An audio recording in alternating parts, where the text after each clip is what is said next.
What do you do when the storage device attached to your Amazon EC2 instance fails?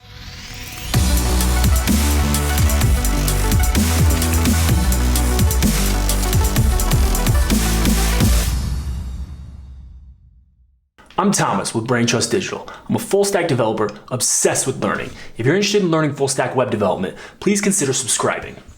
I have a goal of reaching 1,000 subscribers by the end of this year, so I'd really appreciate it if you'd consider checking out my content and subscribing to my channel. In this new disaster recovery series, we're going to highlight the steps you can put in place to create a disaster recovery plan. I'll highlight services you can use, as well as point out settings you should pay attention to. Finally, processes that you can employ to ensure that you can protect your application and your infrastructure in the event of a disaster. This doesn't necessarily mean a natural disaster, like an earthquake, though it could.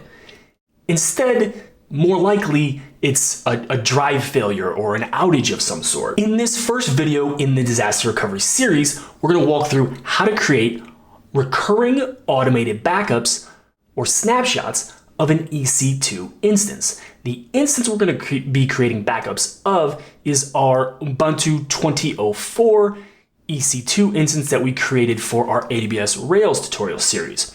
I'll link that here in the cards and then down below in the description in case you haven't seen that and would like to catch up there. We'll be creating a snapshot policy, which creates a backup of our EBS volume every 24 hours.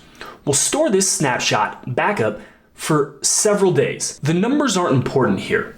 You can adjust the frequency with which you take your EBS snapshots, as well as the interval of time that you choose to store those. Really, whatever makes you comfortable here.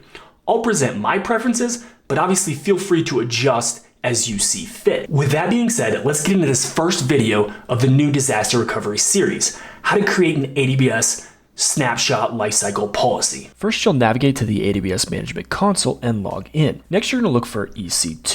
You can find EC2 using the Find Services search bar, or I can see it here directly under Compute. Before we actually create our Lifecycle Policy, we're going to create the tags that will trigger this policy to automatically occur. We're going to go into our running instances and select our AWS Rails server that we created in a previous tutorial, which I will link in the card as well as the description. Once you've selected the instance that you want to set up for automated backup, you can scroll down to look in the right column here for the root device. Once you see the root device, you can click on that link and the little pop-out will come up. This pop-out will show you the EBS volume that's attached to your EC2 instance. You could also, in the left-hand column under Elastic Block Store, select the volumes here, which will list all of the volumes in your account. I just find navigating this way ensures you will always get the specific volume attached to this instance. Next, you're going to go down to Tags and click Add or Edit Tags. Then we're going to create a new tag that we'll call auto-snapshot and set that value to true and click Save.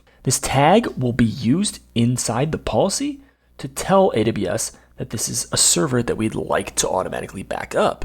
In the future, after completing our policy setup, we could just simply add this tag to any other EC2 instances EBS volume that we'd also like to be automatically backed up. Let's go ahead and create our lifecycle policy now. Under Elastic Block Store, in the left side menu, you can see Lifecycle Manager. You can go ahead and click Create Snapshot Lifecycle Policy. First, you can give your policy a description. In my case, I'm just going to name it Automated Snapshot Policy. Leave the resource type as volume. Next, you have the opportunity to select the tag that will trigger this automation. In our case, we're just going to select our automated snapshot tag.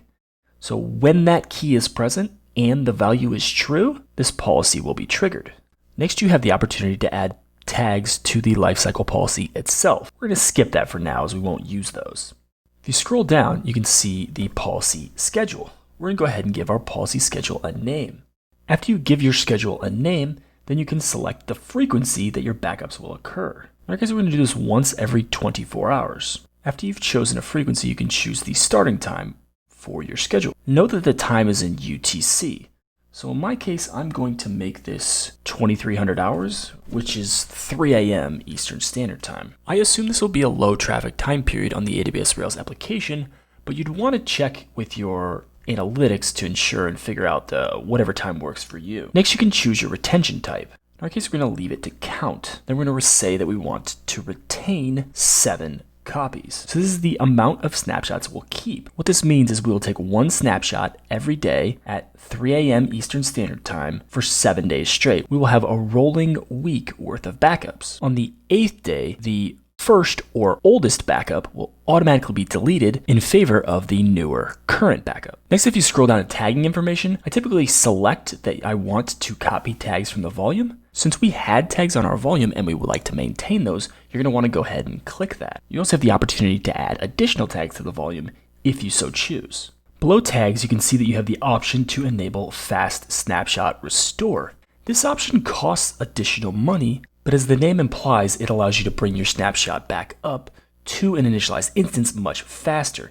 In our case, we really don't need this feature and I don't want to pay the cost, so we're just going to skip that one.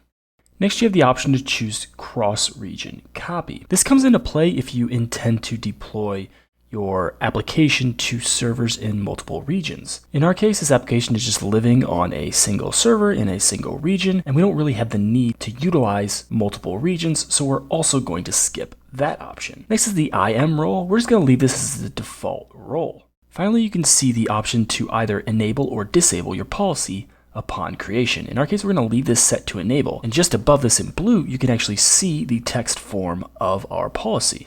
I just want to take a second to say that I hope you're finding some value in this video. And if you are, I'd really appreciate it if you'd hit the like button and subscribe to the channel for future content. If you do, we got a limited time offer here. All subscribers reward my coworker, Bear, with one treat. The goodest boy ever. So hit that subscribe button. Yeah, there we go, buddy. Once you're satisfied, go ahead and click Create Policy. Once you see the green success message, you know you're good to go. You can go ahead and click Close. Now in the Lifecycle Manager, we can see our policy with our description, and the state is listed as enabled. Under Elastic Block Store in the side navigation, you can see the Snapshots menu. You click there now, you'll notice there aren't any snapshots. Once this policy runs in a few hours, our snapshot will appear in this section here.